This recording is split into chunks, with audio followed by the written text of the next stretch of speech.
State Nation awakens. They've been waiting for this moment. The Miami Hurricanes are in town. The first test for the reigning ACC champs. A new identity with former foe Everett Golson at quarterback. Against a Canes club in urgent need of a signature win. They are quietly confident underdogs. The big challenge, translating that to an upset tonight.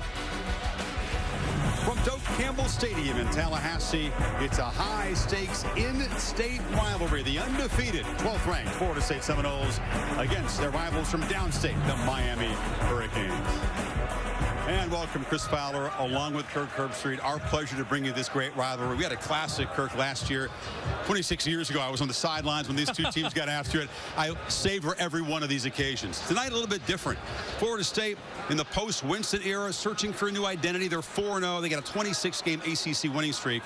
And Miami, coming off a loss to Cincinnati, desperately in need of a win. I think Miami, because of the loss to Cincinnati and because of the circumstances with their head coach, Al Golden, and because of what's happened the last 2 years when they've lost to Florida State, they have fallen off the deep end. This is desperation mode in my mind for Al Golden and the Canes. They need a win. And for Florida State, as you said, a kind of a new era. Jameis Winston and that craziness is behind them. Now it's Everett Golson, and now they're trying to kind of find a new identity.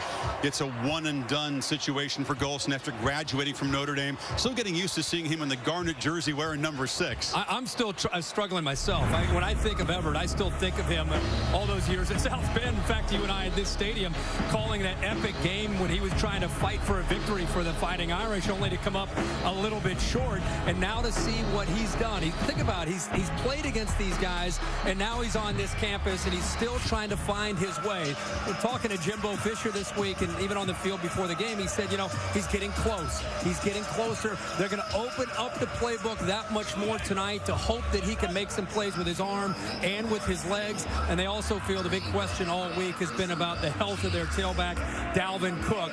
Cook, according to Jimbo Fisher, he kind of smiled at you and I when we asked him on the field, is he okay? Smiled and said he's good to go. So Dalvin Cook, a big part of their offense. When he can get going, it takes so much pressure off of Everett Golson in the passing game. They're hoping that hamstring holds up. If there's one team that he wants to play against, it's the hometown Miami Hurricanes. For Miami, you know about the heat on Al Golden. He's not been able to beat Florida State. Many believe that this is absolutely crucial for this team, that they beat the Noles for the first time in his tenure. Well, and I think for them to be able to do that, it's going to require a really good game by his quarterback, Brad Kaaya, who I think is one of the better quarterbacks in the ACC. The challenge for Kaaya and for the Canes is, can they protect him on the road in this environment where there's going to be a lot of hostility? He's coming off a game where Cincinnati hit him almost every time he threw. For them to be able to play well, they need balance, and they need Kaaya in rhythm to be able to make good decisions, because he's got some players around him. If there's one part of the Noles that have been playing in top gear, it's the defense. The offense has been winning in second gear so far. May need to upshift tonight. Osceola, Brendan Carter, student from Georgia, and this year has the honor.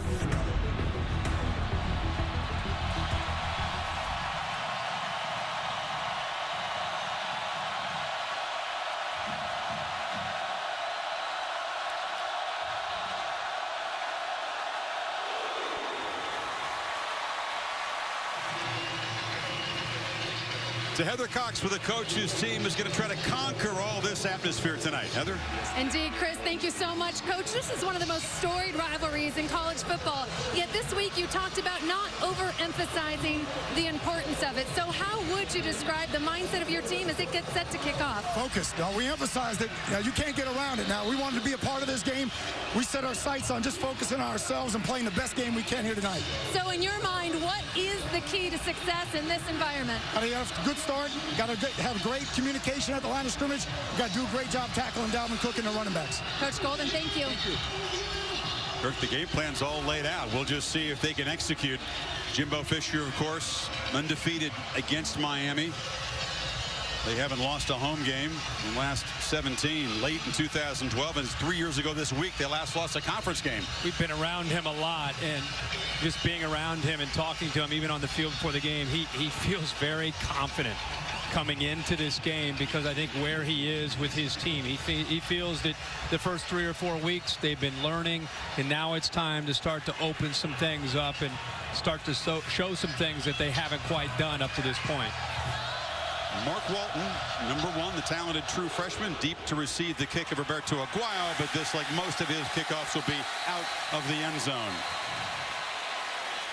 So Kaaya comes out, Kirk. He's got some pretty good numbers, but in some situations he's really struggled. Can they move the chains on 3rd down tonight? Well, he's a rhythmic quarterback, meaning they need to allow him to get back in the pocket, take a hitch, get the football out of his hands. Remember last year when he went up against his Florida State defense, a lot of success early, 6 of 9, a lot of big plays. They attacked the Florida State defense. A year later, more mature. Let's see how they plan to attack here early on the road. Joe Yearby, the sophomore from Miami, is to the quarterback's left. They fake it to him, and Kaaya stands and delivers complete over the middle. A 1st down catch. And running free is Stacy Coley, who's back healthy. He's been nursing a hamstring injury. They love having this speedy receiver back. And we just said last year he came out with guns blazing, just looking for receivers downfield. This time I think Coley does a nice job of working in between the linebackers, and there's the patience and experience from Kaaya. 22 yards on the opening play. It's been a very fast starting Miami offense this season. Yearby cuts it back. He was a backup last year, of course. Duke Johnson carried the load for the Canes. He's not necessarily a top-end speedster, Kirk, but a rugged quick back. Oh, yeah. I like Yearby and Mark Walton, the true freshman, number 1, who'll get in there to complement Yearby as much as he can. But Yearby and Walton both out of the backfield. The running game, it's not just to show it. They need balance tonight to slow down the defensive line from Florida State. Yearby goes in motion on 2nd and 5, and it's a slant dropped. It's been a problem. That's one of the young tight ends. David Njoku, a freshman from New Jersey. Great athlete, but very catchable ball. Yeah, and the tight ends are a big part of their plan. Njoku at 6'4", 245 pounds. And Herndon, number 23, is 6'4". Dobard is 6'4", big physical tight ends, and they want to try to get downfield. Now, here they are in 3rd down. Where they've been horrendous this season. 2nd worst in FBS.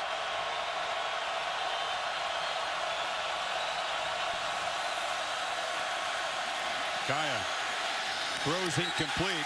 Pre-snap, Kirk. Boy, you see those Noles just bailed out, didn't they? Yeah, they showed him blitz and a lot of press coverage, and this is what an experienced secondary can do for Charles Kelly, the defensive coordinator.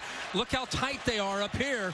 Look right here, and then look, they're going to come, and also over here, they're going to take away the slot receivers. They show pressure, and then they fool him. He tries to hang with it as long as he can, but his receiver that time, Barrios, could not work in front across the defender. Nice job of disguising coverage there on 3rd down.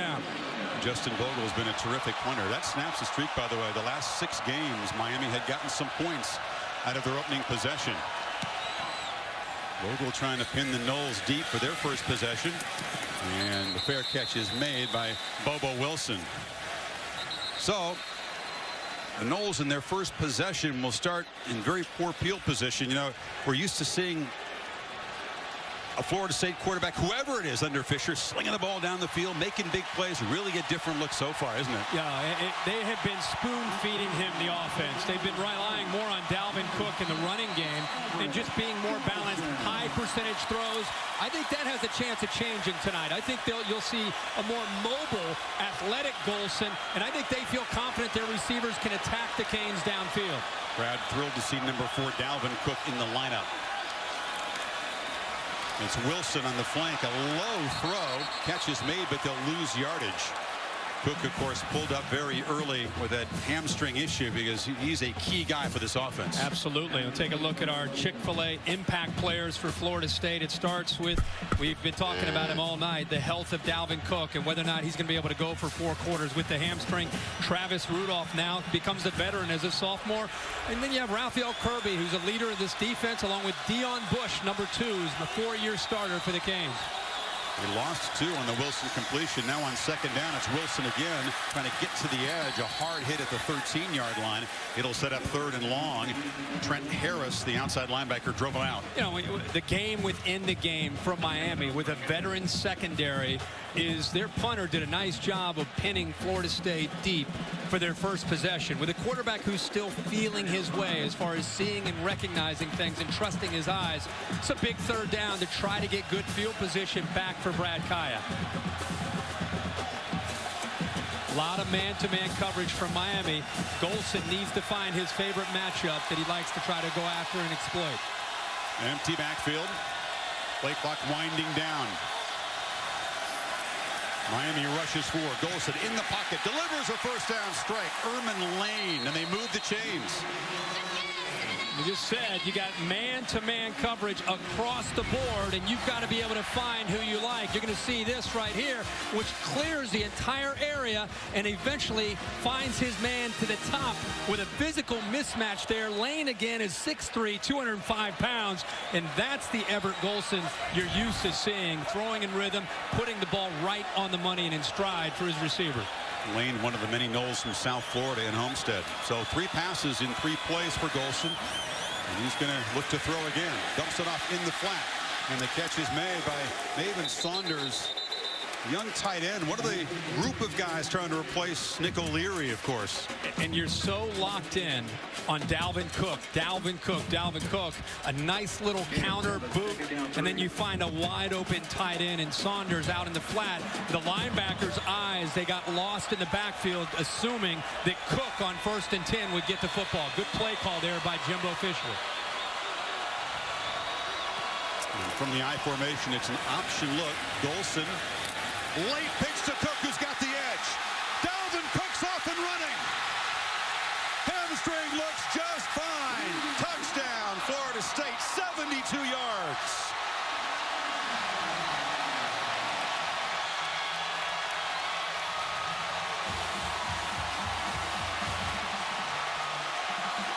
I think he looks just fine, Kirk, number 4. Yeah, he sure does. And you know, that's the first time we've seen the option, the speed option from Florida State with Everett Golson. And Miami caught off guard there, and Golson runs the option to perfection. And a great block will show in the replay there by Travis Rudolph. Dalvin Cook's into fast starts. 94 yards in his first touch at Wake Forest. Injured himself soon after that.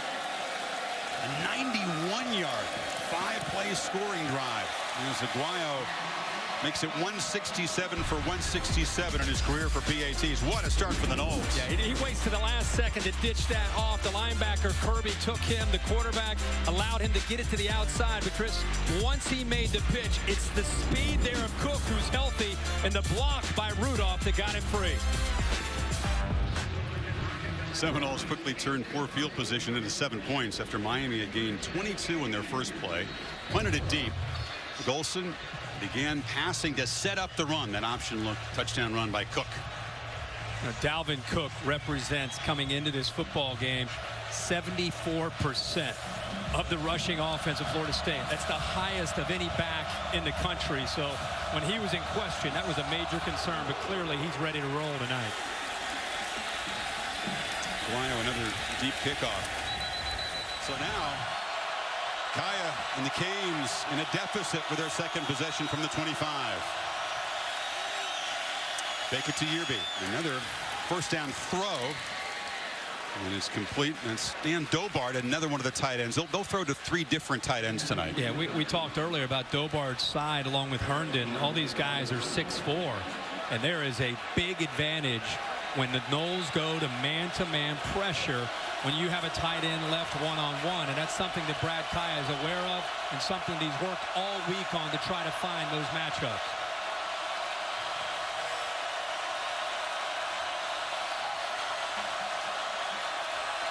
Kaaya has a lot of freedom to change the play of the line, doesn't he? He sees man-to-man on the outside. Yearby tests the left side, not much, but enough for a first down. He's such a bright guy, this sophomore, isn't he? And I want to get your thoughts as the game unfolds on the responsibility that he does have at the line and the freedom that he's given. Well, he in his second year in this system, the coaches do feel comfortable with his eyes and his preparation, not just during the week, but during the offseason, that he knows what's going on. The problem is it's not just the quarterback that needs to know what's going on. You got an offensive line with a lot of new faces. They're still trying to build continuity. Kaaya backpedaling, looking for somebody, now just checks it down, and Yerby makes a catch. He's hit immediately. It was a good tackle by Tyler Hunter, the safety. Gain of about 4 on first down. So this Florida State defense over the last couple years, think about some of the names that they have lost. Timmy Jernigan, Christian Jones, Telvin Smith, Terrence Brooks, Lamarcus Joyner. That was 2 years ago. The guys that they lost just a year ago, Eddie Goldman and Mario Edwards. Some P.J. Williams, Ronald Darby. All these guys are playing on Sunday, but there's still enough of a nucleus here of guys that can still play the game on this side of the ball for Florida State.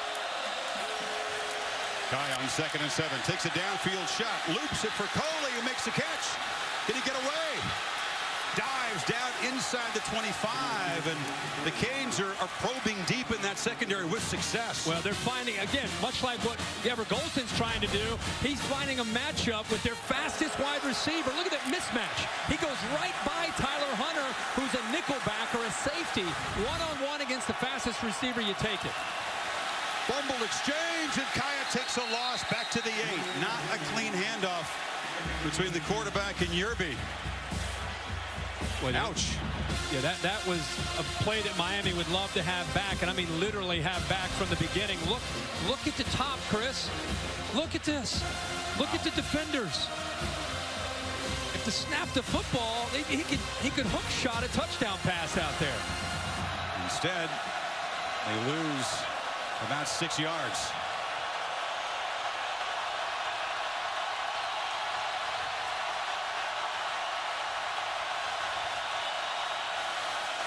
Kaaya looks left immediately, fires middle and incomplete, way over the head of Rashawn Scott, so it's 3rd and goal. Niall Lawrence Stample pressured him.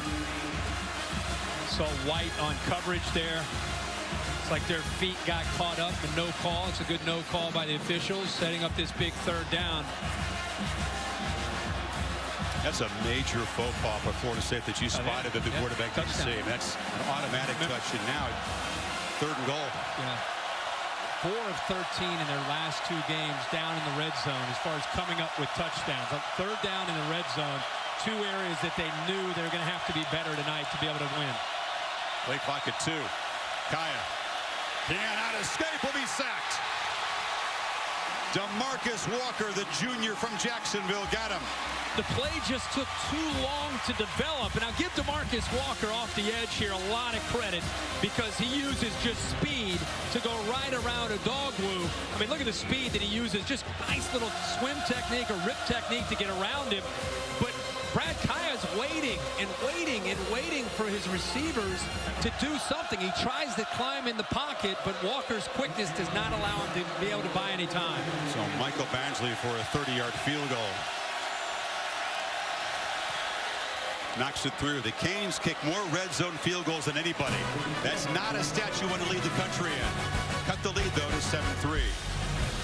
And you see Jalen Ramsey wearing the unretired for the moment, number 17 of Charlie Ward. You can't have 2 number 8s on the kickoff return team. So Kermit Whitfield, the regular number 8, is in there. And Jalen goes from his 8 to honor the Heisman Trophy winner, wearing number 17. We'll see if he gets a chance.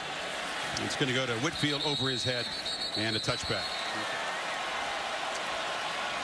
Stevenson motions out, leaving Cook as the deep back on 1st down.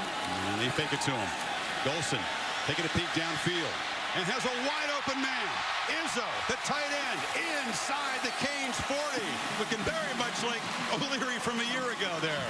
Boy, great job by giving him enough time for him to sneak behind the linebackers. He's right here. He'll work his way up and then across. Look at the amount of time that this play requires for the tight end Izzo to get there. And Everett Golson can make these throws, and especially when you have a receiver that wide open. He just got lost in coverage. 37 yards in his first downfield throw. Everett is 5 for 5. Fast start. Heather?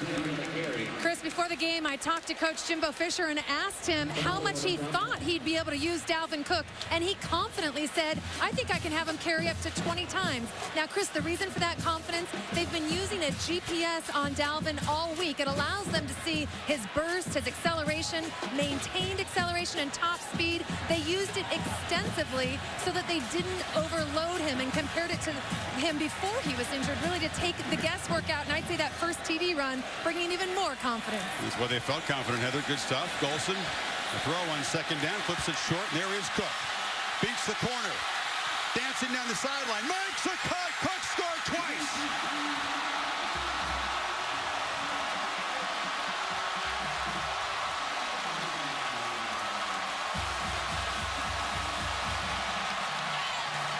You know what's beautiful about that? That wasn't even a screen. That was a check down by Everett Golson. Instead of taking the big shot downfield, the receivers cleared the entire area out, and he just checked it down to Dalvin Cook. How important is he in this offense? Well, Florida State have been, by their own lofty standards, lacking in explosive plays the first 4 games.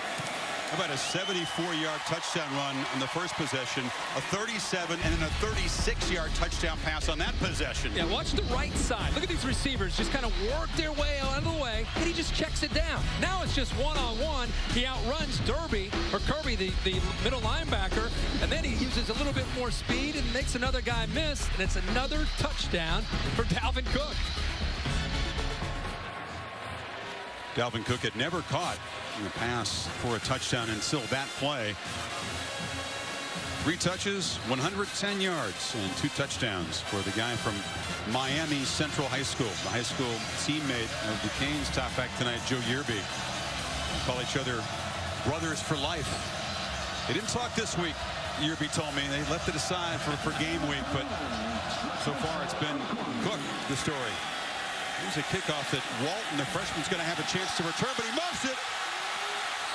Scramble for the ball, almost a disaster for the Canes, already down 11, but Walton does recover. Man, it's early, Kurt. There's a very short game for Yearby, but the way the Miami defense has been shredded, begin to wonder if there's a little urgency for Kaaya in this offense to do something. The Noles are going to get great field position if they can't convert on 3rd and 9. The field is beginning to tilt, without a doubt, favoring Florida State. Miami backed up near their own goal line. And Chris, Miami, they need more from their running game. They need more balance. Right now, they only have 5 running attempts, and they're at -3 rushing yards, and they're starting to become predictable with their play calling. Kaaya in his end zone, delivers, almost intercepted. That was dangerous. Marquez White was defending on Brady, and here comes a punt. Yeah, and I don't think Kaaya felt real good about that. Miami that time trying to find a receiver where you have 8 defenders in coverage, nobody open, and he essentially just had to throw that football away. So Vogel will be near the end line to punt this away. It's a good boot. Wilson has to backpedal and call a fair catch at the Seminoles 46. This is Wilson coming in motion to the far side. Golson pressured, escapes, and turns a sack into a positive gain. Juan Muhammad had a chance to make the play, could not. Play action, they do flip it, so Wilson on the far side, who gets a block on the edge, and he gets a first down inside the Miami 40. Jamal Carter drove him out, but the Noles are clicking. They are clicking, and I think this is the best that Everett Golson has looked in a Seminoles uniform here in his last go-round. He is in control. They seem to just be having a tempo. They're attacking. They've not looked like this up to this point all year. I think, again, it was premeditated. They knew they were going to open up this playbook tonight. Totally different offense than we saw against Boston College and Wake Forest, and wins that were pretty close. Golson straight back on first down. Spins free again, and now fires complete over the middle. And catch is made by Travis Rudolph. top receiver in this team in the early going. That's another first down. You know, what's different in defending Everett Golson from Jameis Winston over the last couple of years, where Jameis's mind and his big playability through the air could hurt you on any given play. You still have Jimbo Fisher drawing up plays, and he still has that sophisticated passing attack, so you obviously have to be aware of that. Now, you've got to be aware, as we've seen tonight, the mobility. The quarterback run game is like another phase now you have to defend against Florida State with Golson under center. And first down. This is Cook. Stretch play. Hit immediately.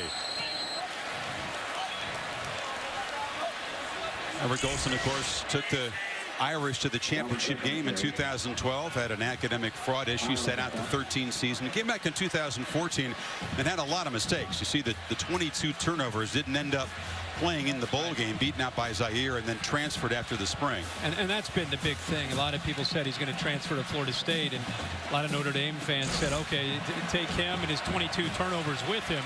He hadn't turned the ball over once this year. I don't want to jinx it. Play clock at 4 when Golson takes off up the middle, has some space, gets a block, cuts back and dives for a first and goal at the 5. Deion Bush stopped him, but Golson showing the entire skill set tonight. And Ryan Hofield, the center, tries to work down. Watch the center try to get downfield and pick up a linebacker. Does a really good job of cutting back. Remember, we just said Golson in the open field. You can't just play man-to-man coverage and worry about Jimbo Fisher's passing game. If you do that, you've got to be aware that number 6 is going to pull it down, and he becomes a running back when he holds on to that football. 2 tight ends and a fullback, old school football on first and goal. They think it's a Cook. Golson looks to the end zone and throws high. That time Izzo, the tight end, was very well covered. Yeah, great coverage that time by Deion Bush, not biting on that. Play action. Love the aggressive attitude by Florida State on 1st and 10. Play action, a great time to try to catch a safety sleeping, coming up to stop the run, but Bush that time showed his discipline, stayed back, and really that time Golson just had to throw that football away. His first incompletion after 9 straight to start the game. Jameis had a few of those nights too. He did.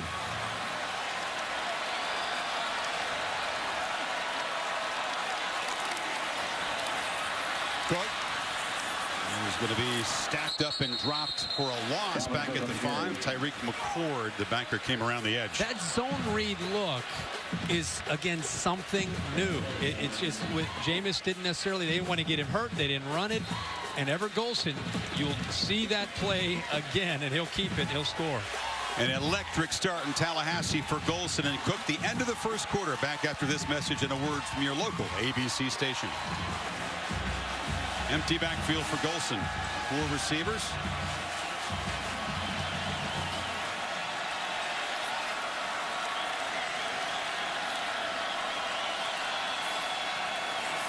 Bring pressure. Golson has time. Delivers far side. Diving catch. Touchdown. Kermit Whitfield.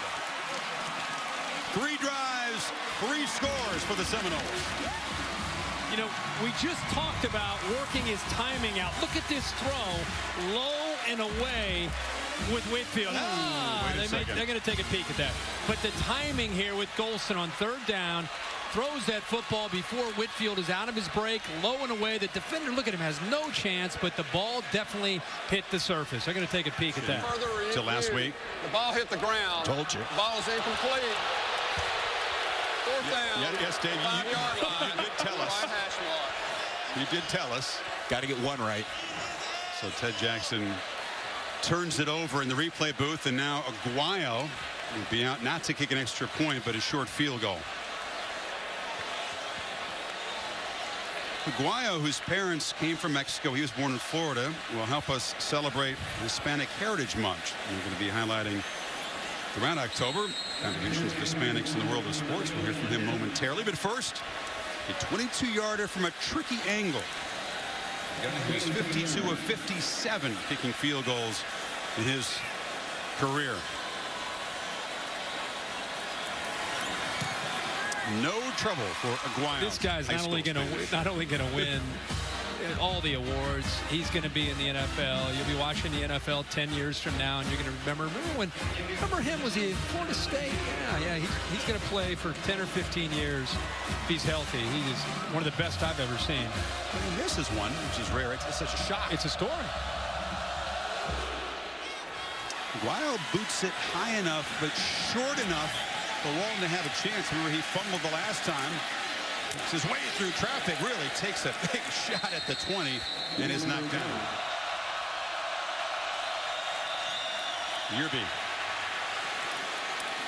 hit hard, trying to outrun the Noles defense there, and Derwin James, the talented true freshman number 3, came up to lay a lick on him. He's the one the crowd reacted to. He's number 3, and he is a guy that can lower the boom. They're as excited about him as any defender I can remember Jimbo Fisher recruiting. Newberry chasing a couple guys, and boom, right there. You can see Derwin James. He's 6'3", 215 pounds, and one of the more highly touted recruits a year ago, a true freshman. Comes out of Haines City. He's a humble 5-star player. He's confident in his ability, but he doesn't come in here expecting anything, Kirk. He knows he's got to earn his spot, and he has. Now Kaaya to Scott, who makes the catch and dances out near the 42-yard line. That'll be a first down. And when the first quarter went the way it did, a couple first downs like this from Miami, they're very, very important. Just for, all of a sudden you start to get a little bit more confident. You start to get into a little bit of a rhythm. And James Coley calling the plays starts to see some things that he can try to go after. Not to mention you get out of being deep in your own territory. Yerby given a breather, and the true freshman Mark Walton is in the backfield. They fake it to him. Kaaya throws for Scott into double coverage, makes the catch and gets away. Scott stretching for the end zone. Flags come in as he scores. What a play as Scott beat 2 Noles back there. Well, I think the first guy that he beat, which is amazing, and James Coley told us this week, they were going to go after Jalen Ramsey. And Jalen Ramsey, there he is, number 8, one of the top corners, and he's with him. He does not get his head turned around until too late to adjust back to the ball. And there's Lamarcus Brutus coming over to separate the football. Foul. Grasping the face mask, number 8 on the defense. The touchdown will stand. That penalty will be assessed on the succeeding kickoff. They got Ramsey there. Yeah, they did near the end of the play, but Scott does a remarkable job to come back to the ball and using the strength of his hands to take the ball away from the oncoming safety in Brutus, and then enough speed there to outrun Jalen Ramsey to get to the end of the end zone. Teams always do this, give you a little funky look to see if the defense picks up, and then the punter, who's the holder, Justin Vogel, motions them back in, and here's Michael Badgley. As the Canes, after the review, we're down 14, not 18, then go 80 yards in 6 plays in 3:41 to cut into this lead. Suddenly it's a 7-point game. Kickoffs from midfield from John Semrine because of the assessment on the Ramsey face mask on the touchdown. And now Noles will have a chance to return it anyway. Whitfield brings it out. 58 yards, Miami's longest play from scrimmage, Kirk. Yeah, we talked about the play on the outside, but how about the protection? You got a blitz right up the middle, and it's picked up very nicely by the center, Nick Linder. Does it kind of submarines the linebacker as he's coming right through the middle, Reggie Northup. And then we talked about what an adjustment there by Scott. Comes back to the football, not only beats Jalen Ramsey, but also the safety Brutus, and then the speed to be able to get into the end zone for the touchdown. And that is a touchdown that comes at the right time for Miami. They get the overturn on the touchdown by Kermit Whitfield. They go down, score. Now they're only down 1 possession, 1 touchdown. That helps the psyche. Noles got to hurry here. And this is Cook with a crease. And a quick burst. And Darwin Cook appeared to sort of pull up again as he broke free. He appeared to feel a twinge, and you could see that quick deceleration, and he's walking to the sidelines with some bad body language. Yeah, and you wondered, you knew all week you had a feeling he was going to try to give it a go, but how long would he be able to go, especially as how much work he's had. He looks fine here, but right as he starts to try to pull right there, pull away, you could see he reached down to that left hamstring again. So 35-yard gain, he's out. Right away, he wants to use that speed, and then he has to pull up. You better bottle him up, and I thought Mark DeNorfield made a good point about gang tackling, running to the football, because if you give up on the backside or you think, oh, he's going that way, I'm a little bit tired, I'm going to catch my breath, he cuts back as well as any back. Every defender on the field has to be aware when Dalvin Cook has the football in his hands, and you got to run to the ball. They fake it to him, and Golson rolls out, flips it far side. Catch made. Whitfield trying to work free down inside the 10. They'll spot him just outside the 10. The Florida State continues to march. How about the defense reacting to Dalvin Cook? And look at the time Golson has coming off of that. What a great call. You get so concerned about Cook. They fake to Cook. Boot with the athletic ability of Golson. He's so comfortable outside of the pocket. Throws it in rhythm. And the combination of running the ball with Cook and play action off of it is lethal for Florida State. Golson spreading the ball around. Tight ends, backs, and the receivers have 6 catches tonight. This is Stevenson, the fullback, for a short gain. It'll be 2nd and 8 from the 9 inside of 3.5 in the first half. I'm a big fullback guy. I like when they feed the fullback every once in a while. It's his 3rd carry of the year. Throw it to him once in a while. All they do is block. The battering ram. They're like an offensive lineman back there. It's nice to keep them happy once in a while. Let them carry the rock. He comes to the sidelines now.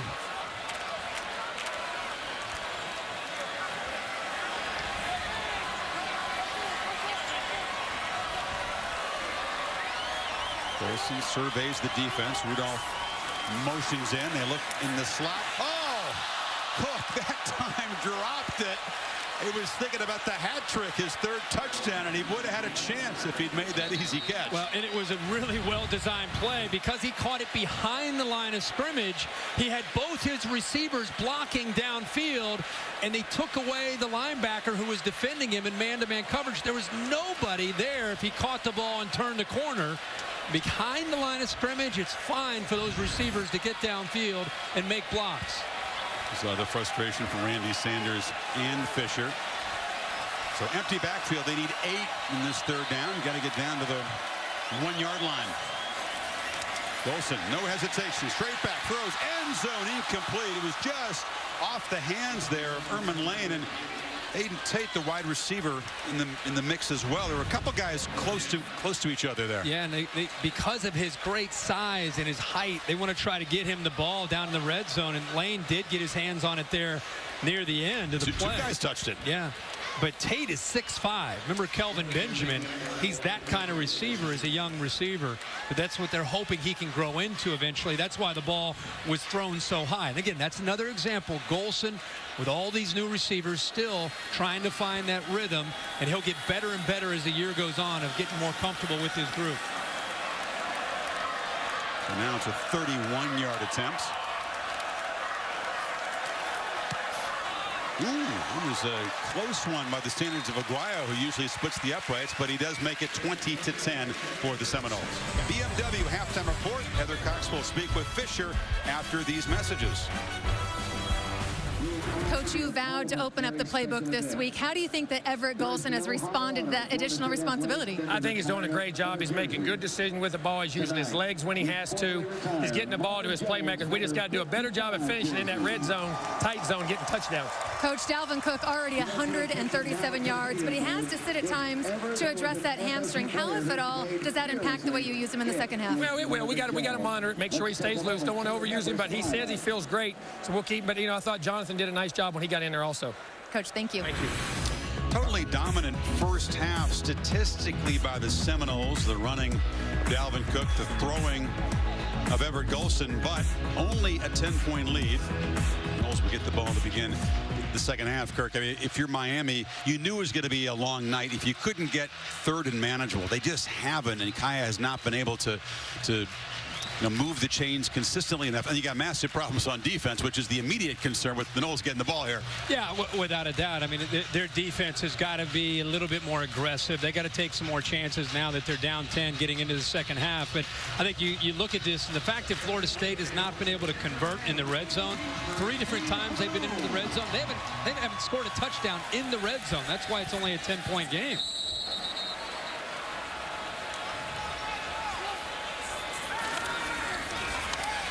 Golson Looking to throw in first down, just checks it down again. Another high percentage completion to Whitfield, who's been busy tonight. To Heather. Chris, Al Golden was encouraged despite their struggles, telling his team in the locker room, hey, it's only a 10-point game. We knew this was going to be a 4-quarter battle. Then he said defensively, we have to get to Dalvin Cook. We've got to tackle him in the open field, and then also find ways to make Everett Golson uncomfortable, force him into some turnovers. Offensively, they want to make some vertical throws to help open up that struggling running game. Flip side from last year when the Canes jumped to a 16-0 lead at home, and the Noles eventually came back to win. Golson on the keeper, cuts it and dives for a short gain. It'll be 3rd and 3. Raphael Kirby forced him to duck down. It's one thing, let's see, Deion Bush getting up a little bit slow there. It's one thing to talk about what the plan is. It's another thing to go out and execute it. And for the most part, whenever Golson has thrown the football, he has not felt a lot of pressure. In fact, he's had a lot of time back in that pocket. And if Miami's going to get back into this football game, they do have to make him feel unsettled. They do have to bring pressure. And 3rd and 3. Hit in the backfield is Cook. Drop for a loss as the Canes are beginning to really focus in on number 4. Chad Thomas came off the edge there. Yes, and we've seen on these short yardage situations, we've seen Miami's defensive line. If there's ever been a time where they've been able to step up and make plays, it's been on these short yardage situations. And watch Chad Thomas here, another young defensive lineman, a sophomore. They do a really good job at timing up when to shoot the gaps. We saw Kendrick Norton earlier, the freshman. That time it was Thomas, the sophomore. Nufama Kamalo finished him off. So first punt of the evening for Kason Beatty. And Corn Elder, he's back deep, but Beatty, who's been holding and not needed to punt, just booms that one right into the end zone. He's like, I want to participate. I want to play. He's fresh, 59 yards right on that punt.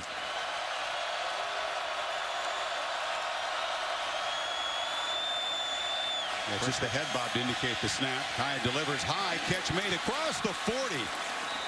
So Rashawn Scott converts the first down, goes up high, and uses that 6'2" frame.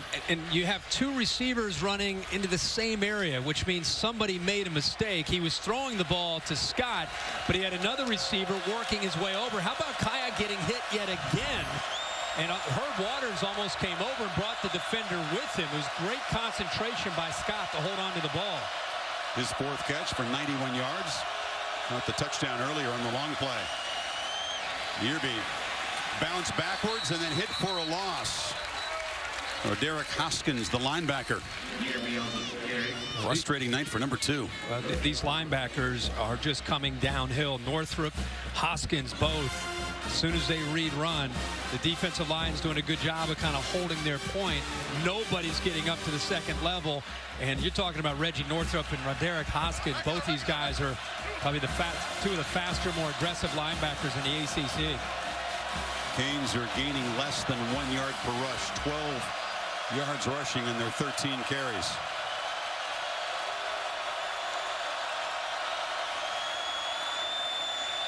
Pressure picked up. And across the middle, the catch is made there. Coley goes low, so it sets up a more makeable 3rd down try, Kirk. They're going to need about 5. And we over and over and over, the corners from Florida State are playing man-to-man with Marquise White, 27 to the field, and Jalen Ramsey into the boundary. The most successful opportunities for Kaaya, and he knows it, are the slot receivers and the tight ends trying to get matchups against safeties and linebackers in these man-to-man situations. Yearby motions out, empty backfield on 3rd and 4.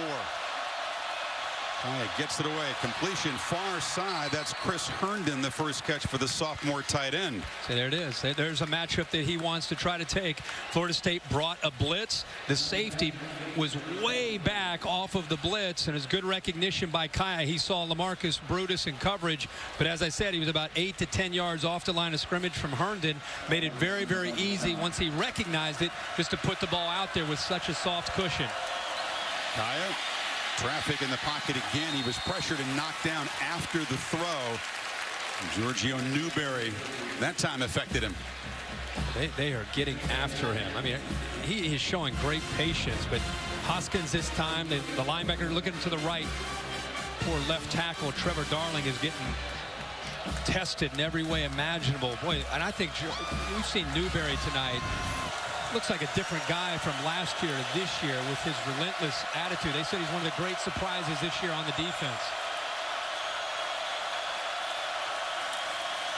So it's a second down run for Yearby. Uses a stiff arm, tries to get away from Jalen Ramsey, who shoves him out about the 26. It'll be another third down coming up. He'll need 6. Kaaya, as talented as he is, doesn't seem to be a great thrower on the run. So the idea of sort of moving the pocket and getting him outside of those tackles, not something that Coley does often. No, he is not a guy. He's a true pocket quarterback. As we said, he's a rhythmic guy that feels much more comfortable. That's why he's sitting in that pocket and waiting and waiting and waiting to find that open man. But you are limited as a play caller without having the flexibility to get him outside of the pocket. Play clock at 4. Knowles showing late pressure. Stands in the pocket, delivers a catch far side made by Scott, who's working open well. And they move the chains again. And that's the back shoulder throw right here, right at Jalen Ramsey. This will be a great look at it. Perfectly timed. And again, they're going after Jalen Ramsey. There's the rhythm of Kaaya going to his top target, Scott. And because Jalen Ramsey's thinking he's going to the fade, he's going downfield, they kind of anticipated that. He got on top of him, and he threw it to the back shoulder. That's well executed there by Kaaya and Scott. Kaaya again looks far side. Oh, spying the play was Ramsey. Almost came up with a pick. The number 2 rated defensive back, according to Todd McShay, among all the draft-eligible guys, playing his dream position of corner this year. Watch him this time come off the receiver. See, that's what fooled Brad Kaaya. He's been playing man, and man, so he's thinking that he's going to play man-to-man against the receiver that's going into the end zone, and he let him go. He was in zone. A nice little wrinkle there by Charles Kelly against their tendencies. It was Ramsey who single-handedly destroyed Miami's offense in the second half of the comeback last year, making the pick of Kaaya to seal it at the end. In the pocket again, and a little miscommunication. Scott cut inside, the throw went outside. It'll be 3rd and 10. Boy, this is a nice little stop and go move right here. Watch this move. He gives him here and there, and it's a play that when Brad Kaaya goes back and looks at the film, he'll want to have that one back. That's a touchdown. If he was able to see that, the safety bit up on the out and up by the tight end, that could have been a touchdown pass. Here comes the noise on 3rd and 10.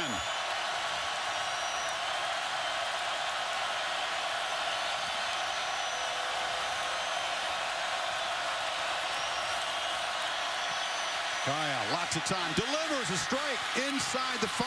Catch made by Lawrence Cager, the true freshman. His 4th catch of the season, and the Canes are knocking on the door. Boy, they're mixing up their looks here. This time they only rush 3. And they somehow find a hole there in that 8-man drop. Kaaya looking to throw in the flat, flips it, catch made, touchdown. Yearby just crossed the goal line before he got hit. Let's take another look. But if it stands, the Canes back within 3. I think he broke the plane here. Derwin James hits him, but he's across. It's a touchdown. It took every ounce of effort to go 17 plays, 80 yards, and a touchdown. They had 4 third-down conversions by Kaaya to keep that drive alive, and he finds his man for the touchdown. Great concentration by the running back Yearby to hold on to that ball after the big hit. Badgley knocks it through. The Canes look to be down and out early. Suddenly, midway 3rd, they are back within 3. So the Canes have had 2 80-yard drives and a 62-yard field goal drive, and suddenly it's a 3-point game. And there's another kick that goes out of bounds. John Semmering has kicked one out of bounds now in 4 consecutive games. So this is Golson rolling back and throwing. to a wide open man who makes a catch, and that's Maven Saunders, the tight end for the second time tonight, crossing midfield into Miami territory. Love the flow, moving the pocket with an athletic quarterback in Golson. Watch the defense flow to our left, to the right of Golson, and then he just sneaks the tight end Saunders out, gets lost in coverage, and is able to easily pick up the first down. Good call there again by Florida State. That's 17 yards. Final minute of the third quarter. Back to Cook, who's hit in the backfield.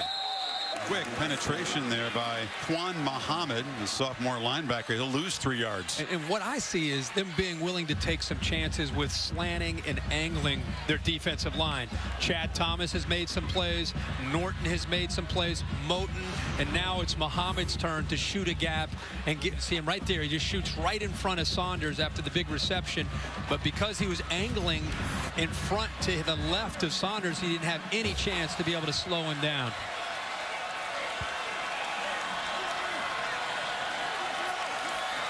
Golson on 2nd and 13, stands in the pocket and delivers a strike complete. First down yardage at the 35 to Travis Rudolph. And that's how the third quarter will end, with the Noles marching, trying to add to a 3-point lead. It's been a pretty good quarter for Miami. They had that 17-play touchdown drive, and they are hanging around. But the Noles threatening to add to their lead.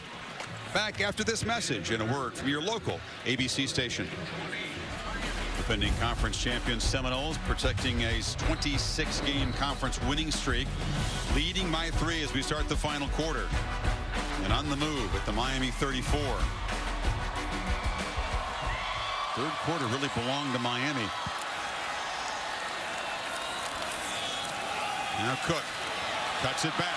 Squirts into the secondary. Boy, every time he touches the ball, you just feel like he's going to end up in the end zone. He got 11 there. Well, he's not only explosive, it's the vision that goes along with it. Again, play design to the right, stretch play, instantly bounce that back. And it's the stop and go, the acceleration off of those cuts. And then once he makes his cut, Chris, he instantly hits that turbo button, and he's accelerating at a high speed once again. See if the Noles can punch it in this trip in the red zone. Get the lead back up to 10. First and goal.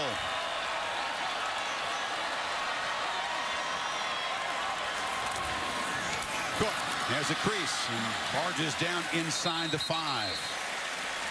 Boy, he is so quick. Left hamstring is holding up. He's been a workhorse tonight running the football. It's 16 carries on the night, 3 receptions. We thought, tell Heather, about 25, maybe 25 touches tonight. I like that look. You could really see how quick out of the starting blocks number 4 is. 2nd and goal.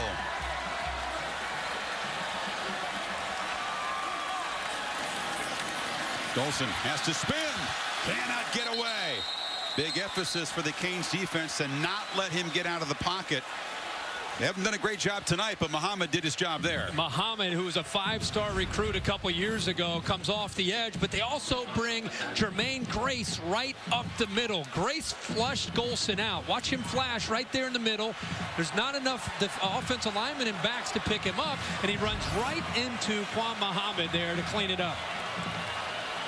First sack for the Canes tonight. They've come close to getting Golson a couple times. He's gotten away, and now 3rd and goal. Way back at the 14. Play clock winding down.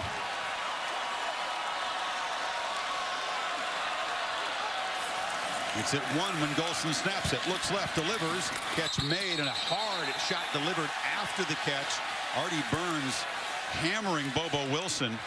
No flag, and it's 4th down, and once again the Noles have to settle in the red zone. And watch here on 3rd down. Look how quick Miami that time. First half they struggled to get after Everett Golson. The second half, a totally different story. The sophomore Chad Thomas is the one who just shot right by the offensive lineman on the right side. It looked like it was Derek Kelly or Wilson Bell. So it's a 25-yard attempt. And the Noles in their 4th trip in the red zone lost 1 on downs, and will have to settle for a 3rd Aguayo field goal. Ooh, He's not vintage Aguayo tonight. Snuck that one in. Noles add to the lead, but it's only 6. So Aguayo been a little too busy tonight. His 3rd field goal puts him up 6, and the kickoff taken by Elder. He was hit immediately. Excellent coverage by the Seminoles. First down for Kaaya at the 17.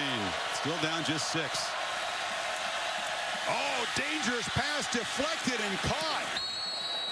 Rashawn Scott on the carom, reminiscent of a play that the Noles used to beat the Canes a year ago in the deflection. Look at Jalen Ramsey. How about the athletic ability? He's on a corner blitz, and he almost ends up going up intercepting that football. But the focus there by Scott was exceptional. But that was an amazing ability there by Ramsey. And now a completion on the far side, and Herb Waters, the speedster, breaks free across the 45-yard line. And Miami moving quickly near midfield. There's the run-pass option. Tempo. They get Florida State outflanked. Not enough defenders out on the perimeter. Kaaya recognizes it. He's got 2 receivers to block, 1 to catch the ball, and they end up picking up big yards. Now they got 23. This is Noles' defense has spent a little bit of time on the field here after halftime. Miami had that earlier 17-play drive, so they're trying to exploit that. And a short pass delivered, tackle broken, and muscling down inside the 35-yard line is the young tight end Njoku we talked about. Saw Marquise White come up, who's undersized. He's a big corner, but still much smaller than the tight end, who's 6'4", 245 pounds. And this tempo right now has Florida State on its heels. Canes are getting yardage in chunks. They got 20 in that completion. Now Kaaya. There's air mails into the end zone as Coley broke off the route. Florida State able to catch their breath here after this incompletion. I mean, it was boom, boom, boom, and Miami went from back in their own territory to plus territory all the way down to the 33-yard line of Florida State. Canes trying to engineer this comeback on the road minus any sort of a running game. Completely one-dimensional so far.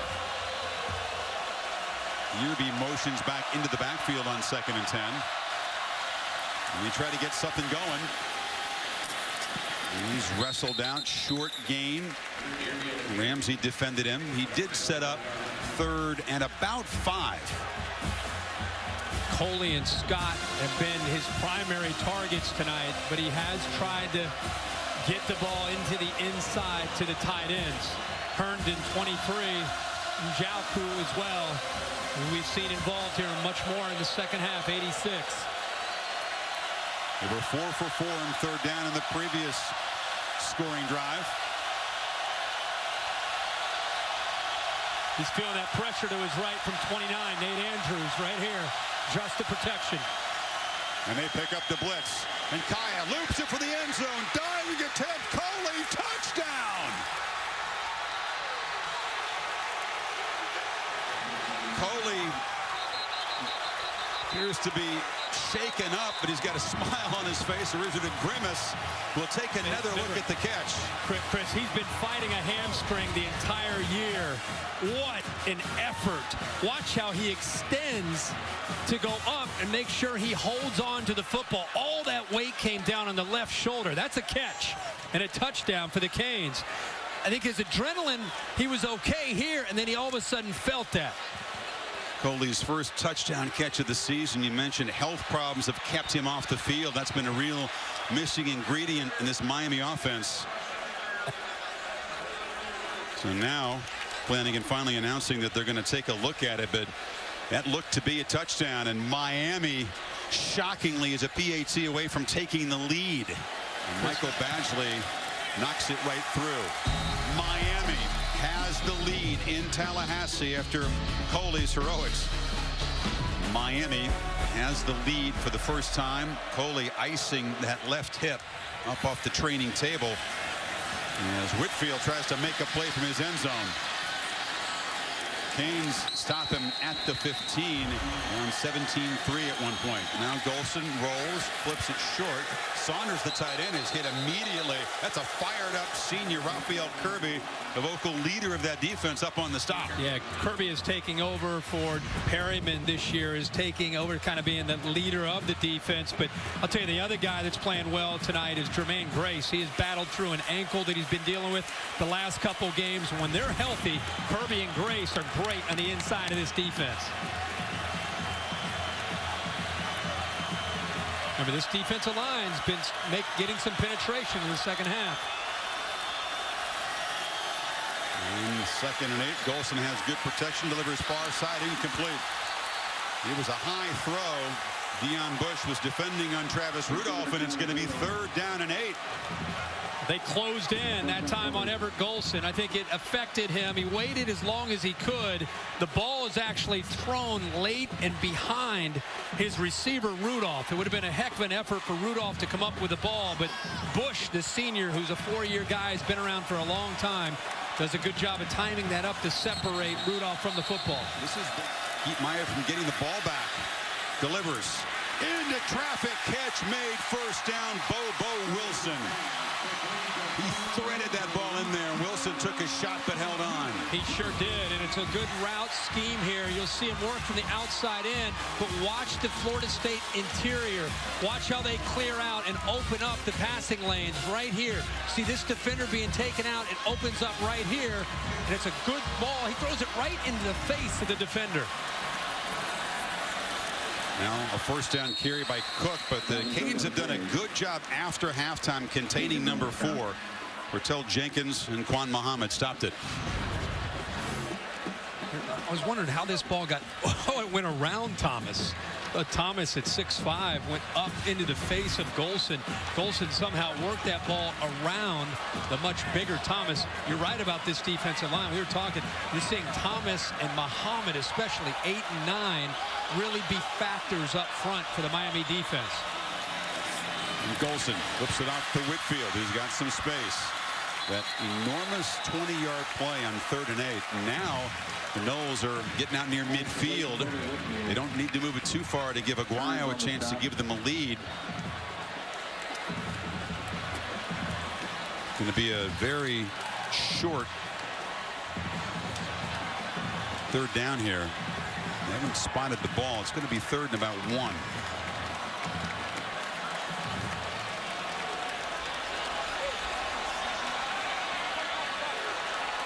And with the personnel they need now. Remember, these short yardage situations have been tough for Florida State. He's snapping it too. It's a play action fake. Golson rolling, gets the 1st down and sidesteps to the 46-yard line. So Golson has thrown and now run to convert on 3rd down in this drive. Look at this great call. Look at this penetration. Watch Miami win this battle up front. And this is the reason that he's got to get away from that. They would not have had a chance of being able to convert on 3rd down. It's Jimbo Fisher acknowledging that, recognizing that, and getting away from all that penetration from Miami. Everett Golson, a year ago on this field, was moving in the same direction as Notre Dame's quarterback, trying to engineer a come-from-behind drive against Florida State. Cook breaks free into the secondary. Darting down that far sideline, wrestled down inside the 25-yard line by Burns, with the Noles threatening again. It doesn't take much of a crease. Kelly, the right tackle, 74, and also Wilson Bell doing just enough work against that Miami defensive line. And I love the effort by Bobo Wilson to get him another 7 or 10 yards because of his blocking as a wide receiver downfield. But it was the right guard and the right tackle that created just enough for that crease that time for Cook to get upfield. 23 more yards gives Cook a $183 for the game. Inside of 7 minutes, he's got it again. He's got a crease again. Slips a tackle. Cook headed for the end zone.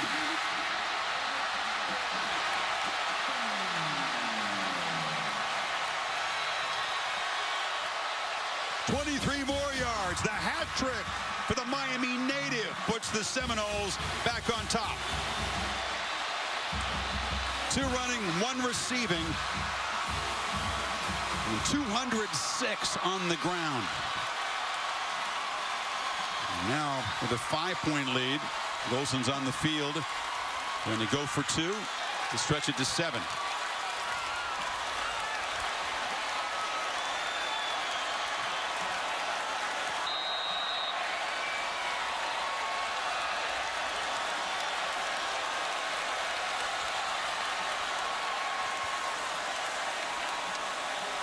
Great execution early in the drive by Batman, and then again Cook finishing it off. Golson being chased, delivers incomplete. Izzo was short of the goal line anyway, so they don't get the 2-point try. The lead stays at 5, but after trailing for the first time, the Noles go 84 yards in 8 plays. Clutch conversions on 3rd down and a 3rd touchdown for Cook. So Aguayo to kick it away. Noles first touchdown of the second half.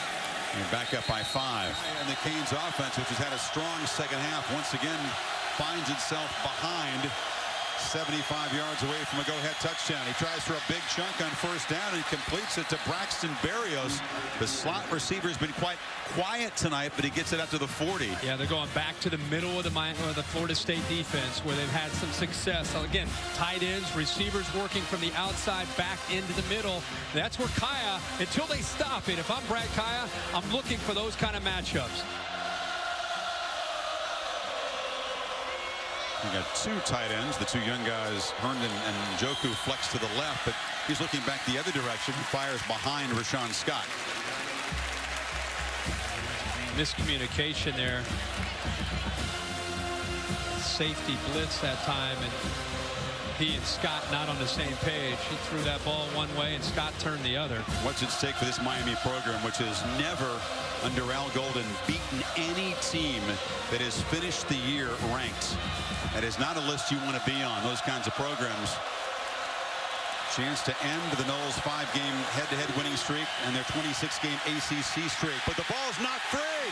Still loose. And the Canes dive on it as the ball was knocked free there by DeMarcus Walker, and a heads-up recovery by Danielle Isadora, the guard. They move Walker into the inside, 44 right there. How about that swim move? And then he goes right for the football with his left hand. I thought he was on top of it. He just could not squeeze the ball, and somehow it came out from underneath him. Isadora got beaten badly by Walker, but at least he recovered the fumble. How about that? How about the swim move to get by him, and then the left hand to smack the football away by DeMarcus Walker? Talk about an athlete. All right, it's Bedlam in here now on 3rd and 15. The only rush for Kaaya is still in the pocket. Has a long downfield throw, was over the head of Njoku, who was well covered, looking for a flag, but there isn't one. 4th down. Good coverage on the big tight end, and a safety and a linebacker in his face. And it's so tough, Kirk, when they bring in that cheetah package, all those quick guys, and that offensive line has to figure out. Yeah. And that, with that being said, Miami's had some success throwing the football on 3rd down here in this second half. That time he just had nobody open, and Florida State's defense after the touchdown steps up and gets the stop.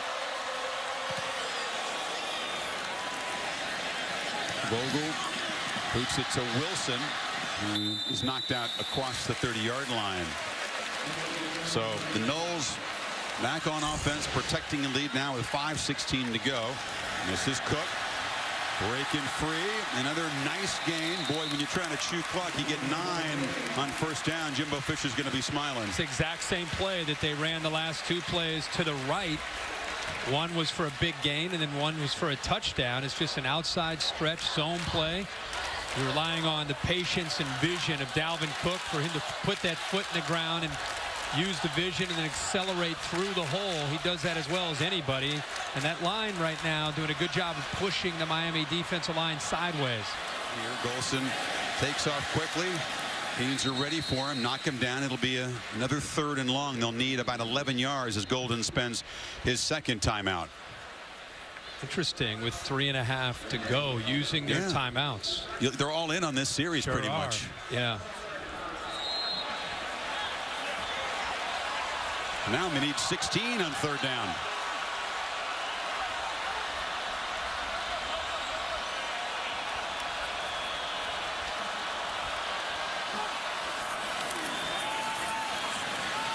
Golson has room to run. Now flips it short. Whitfield makes a man miss, but can't make a second man miss. Raphael Kirby, the linebacker, wrapped him up at midfield, and he goes out of bounds so the Canes can keep that final timeout. They keep the timeout, and the clock stops, and you're looking at plenty of time. Now it's a matter of execution and trying to be able to move the ball down the field. But time at this point is not something that Brad Kaaya has to have extreme urgency when he gets the football back here. Not at the beginning of the drive, anyway. So some mistakes by the Noles there. The Canes went all in, spent the 2 timeouts. And now Cornelder standing at his 10-yard line. Beatty, of course, will try to pooch it deep. It's a high kick. Not a very good one. Elder jumps forward, makes a fair catch at the 19-yard line. So the Hurricanes are going to be 81 yards away with 2:45 to work with. As a quarterback in a rivalry game, this is what Brad Kaaya has been laying around over the summer, dreaming about having an opportunity like this to drive the length of the field and win the game. First down throw is batted down, and it was a Jalen Ramsey interception that ended the drive attempt a year ago. Newberry got a hand on that throw. I cannot get over the difference in Newberry from a year ago. It's as if the light has gone off for him in his senior year. Plays with such effort. I think of all the defensive linemen, there's a lot of guys with a lot of talent up there, but I don't know if anybody plays with the motor that Newberry, number 4, plays with. Second and 10. They only rush 3. Kaaya throws it underneath. Barrios trying to escape. Can't. And it'll be 3rd and 4. Remember, Stacy Coley is in the locker room.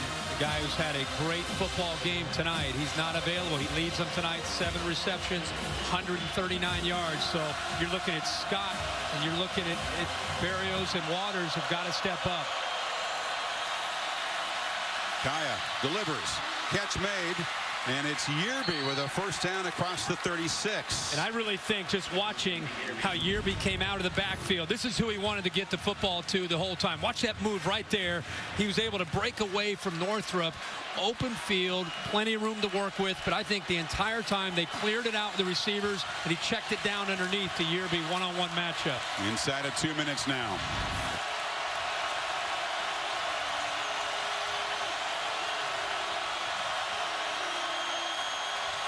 Kaaya again, batted down. DeMarcus Walker that time. This is a Noles defensive line so good, especially late in games. They're not getting the push. They get the big arms up and deflect passes. Yeah, especially when you're only rushing 3 guys.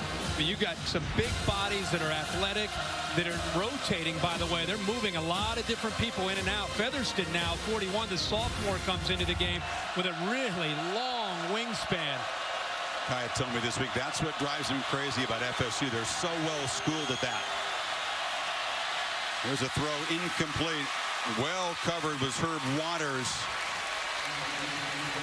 3rd and 10.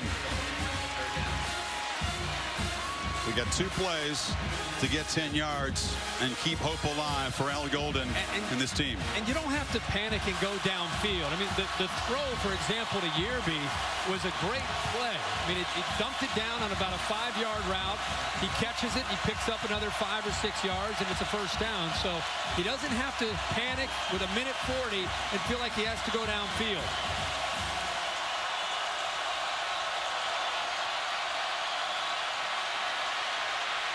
Kaaya on the run, delivers a high throw, catch made, fighting back as Waters doesn't get first down yardage. It'll be 4th down and 3, and it'll come down to this. Yeah, and obviously the 4th and 3, you see the clock is running, the 1 timeout, with the assumption that if they keep this drive alive, they have to hold on to that last timeout.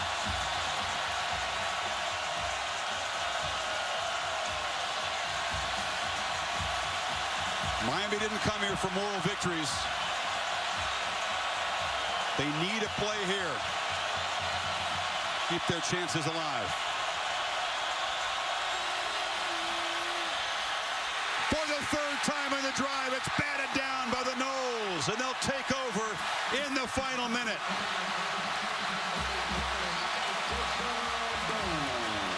But Charles Kelly bringing the pressure. And by the way, guess who got his hand up there? Newberry again. The big number 4, he's 6'6", climbs the ladder, times it up. Watch 4 right in the middle. You see Blitz. He's kind of dropping, and when he dropped, he kept his eyes on Kaaya. See how he's in the double team in the middle, eyes on Kaaya, and then he's going to go up, and if he doesn't make that play, Waters catches the football, and it's a first down.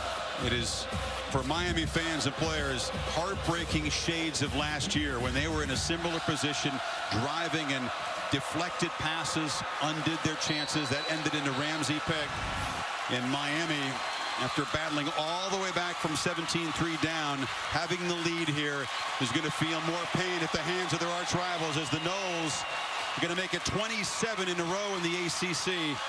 6 in a row over the Hurricanes. Yeah, this Florida State football team has a lot of talent. They're only going to get better. There's so many new faces in some key areas. Well, and to me, it's the offensive line and Everett Golson. As they gel, they're going to get better. A big showdown with Clemson coming up down the road. And for Miami, boy, you just feel for them.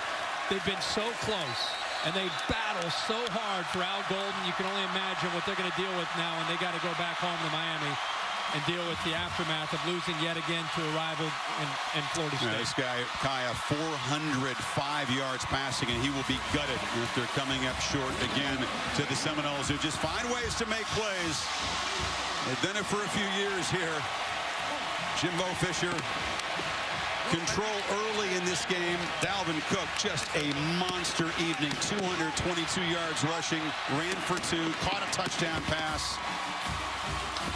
And it'll be a long trip back to the 305 for Miami again. Walker in that defense coming up huge on the final drive. Kane's got to keep it together. They can't come unraveled the way they did last year. The last 2 years. It's a much earlier game than those games. This is only the conference opener. This doesn't really affect their chances of winning the Coastal. But you know it's going to be tough to recover from that. They could have another shot in Florida State. Perhaps. Never know. In the meantime, the Noles keep rolling. And Jimbo Fisher's with Heather. Chris, thanks so much, Coach. Congratulations. A rivalry game, a very emotional one indeed. Congratulations on the win. Now, once again, like last year, tested, came down to the final series. What did your team show you tonight? A lot of resiliency. This team keeps evolving like I talk about. We ain't worried about anything but the next week. That's all we're worried about. This team keeps growing. They understand what we're doing. We got a lot of young, very talented football players that are learning how to be champions. They're learning how to play championship ball. We got a ton of ways to go. We're very proud of them. That's what this game always comes down to. It don't matter. It's Miami, Florida State, baby. One of the doubts coming in was your super stud, Dalvin Cook, on whether or not he could go. Was there ever any doubt in your mind? After Wednesday, and when you look in his eyes, guys, there's a different guy in there. That guy's a champion. He's an unbelievable guy. And he told me, he said, Coach, I'm ready. And I was scared he was trying to be ready and not, but our trainers and every number stayed up. And I'm going to tell you something. I'm glad he's on my team. I promise you that, baby. Very impressive. And your quarterback looked great as well tonight. What gave you the confidence in Everett Golson to open up the playbook for him? Well, I think we've been evolving, trying to understand how we call the game. And it takes some time. You know, we still got a long ways. There's still a lot of little things we left on that field. But he's understanding what our system is now and how we play. And he's doing a great job of managing the game. Now he's starting to make the big plays. Coach, enjoy a belated birthday present and a big win over Miami. Thank you. 29-24, another great chapter in this rivalry. Next Saturday night on ABC, it'll be Penn State visiting Ohio State in the Big Ten battle on the banks of the Olentangy. For Kirk and Heather and our entire crew, I'm Chris Fowler. Good night from Tallahassee. The Ford Wrap-Up Show coming up with Cassidy Hubbard.